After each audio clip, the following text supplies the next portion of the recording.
Yet another day passes and we still do not have a 2022 TSM roster reveal, but we do have some other big exciting news today coming out of specifically the LEC regarding G2 and what their official roster is going to be looking like for the 2022 season, and that is pretty cool. The announcement video, the reveal, whatever you want to call it, they put out, people are calling, like one of the best announcements ever. Crazy. It has like over 1 million views on Twitter. G2 just always pops off on social media. They always do a great job, but we're going to be checking it out, I still haven't even seen it yet, so I'm going to be giving my reactions and everything, and then talking a little bit about the roster, because again, G2 is one of the most exciting, one of the most interesting, and at the end of the day, one of the most polarizing teams in all of LOL esports. So definitely drop a like if you guys do enjoy this video. I would appreciate it so much, and subscribe to stay up to date on all my latest content. We're trying to hit 10,000 subscribers by the end of the year. It's going to be close. With your help, we can get there a little bit faster, a little bit easier, and a little bit less stressfully. But with that being said, let's get right into this.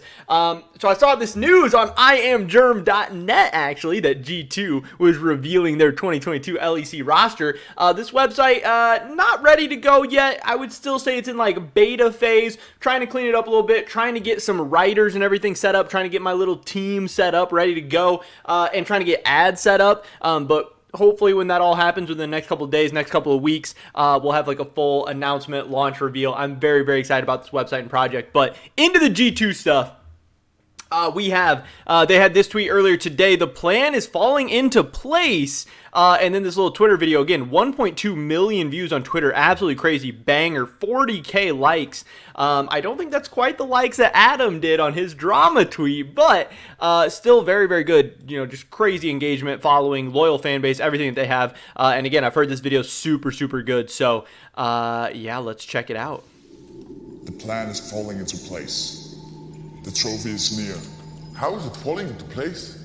They won 0-3 against FPX. They role swapped, the king, and not to mention the sabotaging of their spears. You lack conviction, brother. The plan is executing flawlessly. We have successfully removed one of Fnatic's greatest assets from the equation. So, what now? Do we give them Karzi? Hansama? Alex? First, we shall give them Broken Blade, the Top Father. Then we shall give them Flaggett, Tentoncito, and then Tagamas, the Mastermind. Who? Flaggett and Tagamas. So, just want to pause it there to actually talk about, the full official roster, them announcing Broken Blade. Obviously, we have Jankos and Caps in this video, spoiler alert, that's the two guys in the hoods. And then Flockhead and his buddy Tettencito and Targamas as the AD carry and support. So no shocks, no surprises there. Again, like I said, I hadn't watched this video yet, but I did skip through it just to make sure there was nothing shocking, no like crazy reveal, anything like that. Obviously, they're going to have Dylan Falco as their coach as well. And I know I've kind of already given my thoughts and opinions on this roster as a whole. To me, it's kind of interesting. It's a different look for G2, more inexperienced, more youth. I like BB. I think he'll be good. I'm not totally convinced about Flockett and Targamas. I think if G2 fans and G2 players didn't like the Reckless playstyle, I think Flockett is that same breed of AD carry. I think he's going to be that same style, but worse, and I don't know if he'll ever develop into better than Reckless. Like, that's what people say. Like, oh, he's still young. Oh, he's still going to develop. Oh, they're working for the future. It's like, I mean, you had prime Reckless on your team. Maybe not like absolute peak prime, but like still the prime of his career Reckless, and that didn't really work out. And then Targamas is good. I think Targamas has the chance to be, any new player, especially one, obviously we've seen Targamas in the LEC before a little bit, I do believe, but he's not super experienced. He could be really not good, but he could be good. I think he has a chance to be better than Mickey, maybe. Mickey, I was pretty critical of, especially over the past year. We'll see how it all goes. I don't think this G2 lineup is going to win any titles in 2022, like even domestic titles. I don't know that they're going to go make a splash at Worlds or anything like that. So, to me, it's not a terrible offseason for G2, but I'm not super excited either. And since Carlos and G2, their whole thing is, oh, we're going to try and win Worlds, this isn't really doing it for me. But I'm excited to see how Flocka and Targamas do. I'm a big fan of BB.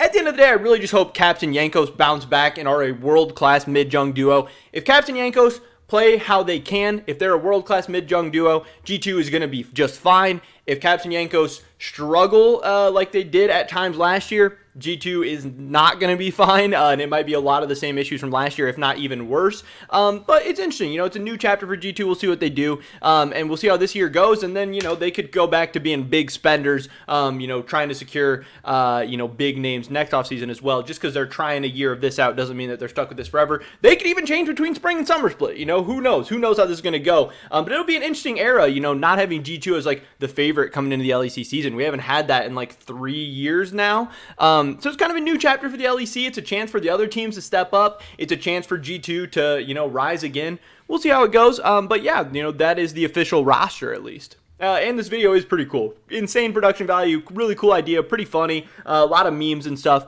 Overall, I like this video so far.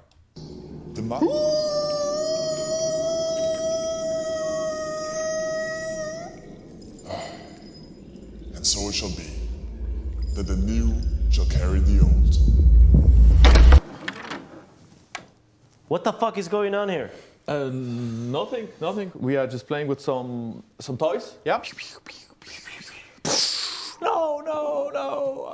I swear, I heard some dark master plan going on in here. What makes you say that? Definitely not any dark master plans in here. Definitely not. You can go now. Goodbye. And make sure to turn off the light as you leave. Okay.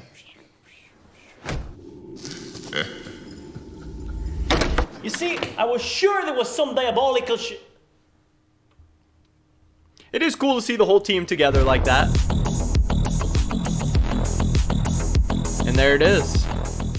The new G2 lineup. I mean, like I said, for better or for worse, this is a new chapter for G2. This is nothing like the roster they've had the last couple of years. You, Martin, you have the biggest responsibility of them all. To break them from within. And he will.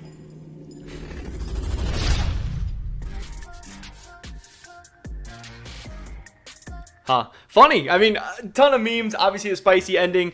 They did talk about, Carzzy and Hans Sama, and I don't know who Alex is. Maybe I'm supposed to know. I don't know. They did talk about some different names in the video. They had a ton of memes. It's kind of the usual G2 stuff. I think this is an awesome opportunity for BB, Flockit, and Targamas. Obviously, they're all going to see their brands grow insanely, just to an insane magnitude. They're all going to have an awesome opportunity. If any one of them or all of them or a couple of them or, whatever pop off, they're going to make themselves a ton of money. They're going to grow their fan base. They're going to grow their brand incredibly. But if they struggle, they're constantly going to have a ton of eyeballs on them. Even G2 against Astralis is going to get a ton of viewers. They're going to have a crazy rabid fan base on them. The pressure's going to be on. G2 fans, Carlos, organization, they want immediate results. They're not really looking for a full rebuild. They're not looking for another year of missing out on MSI, another year of missing out on World. So it'll be interesting to see how these guys do under the pressure. But, G2, they've had different rosters before. There was a time before Caps. There was a time before even Reckless or Perks 80 Carry or Mickey or all that. G2 has they've had good teams before, but this does feel like a new direction, a new change. It could go really well. It could go really poorly. It has all the options in between as well. Some people trust Carlos. Some people think, he is crazy and this isn't going to work out, but we will see. But either way, really cool announcement. I'm glad it's official. I'm glad it's done. I'm glad they didn't have any troubles, getting any of these guys locked up or signed. And I'm glad that teams are officially announcing stuff, putting out cool content, and getting us hyped up and excited for the start of the 2022 season, which at this point is like 5-6 weeks away. It's coming up quick. Now we just need to get the rest of the teams moving. We need Vitality, we need Fnatic, and we need TSM. But that is pretty much everybody's video today, guys. Definitely drop a like if you did enjoy it. I would appreciate it so much. Leave a comment down below. What are your final thoughts on this official G2 2022 LEC roster? I'd love to hear your guys' thoughts and opinions. Subscribe to stay up to date on all my latest content. Hopefully catch you guys in the next one. But until then, peace.